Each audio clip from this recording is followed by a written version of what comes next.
ბავშვის საძებნად შევედი მეგობრის შვილის და ამ ძებნაში ისე რომ მეც კი ვერ მოვასწარი გააზრება იმისი დამავლო ხელი ხუთმა კაცმა და შემithრიეს მანქანაში და იქ მანქანაში უკვე რაღაცა მოაწყეს პატარა ისეთი ძალადობა რა ვიცი ხელით შეხებით და გინებით და მე კიდე სამი კაცი შემოიყვანეს აწყალი პატარა ბიჭები ახალგაზრდები და აი რა ვიცი ძალიან დაამცირეს და იმათ ცემდნენ და არ ვიცი ესე დასისხლიანებულები იყვნენ. დილის 5 საათზე გამომიშვეს ხელწერილის საფუძველზე და მიცნეს-თან ასაკი გაითვალისწინეს და აღარ წამიყვანეს იქ და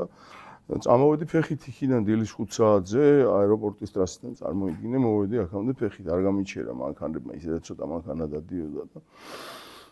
რა ვიცი მე ძალიან ფსიქოლოგიურად დათრგუნული და დაღლილი და ბალაჭკები მქონდა ტკიოდა ყველაფერი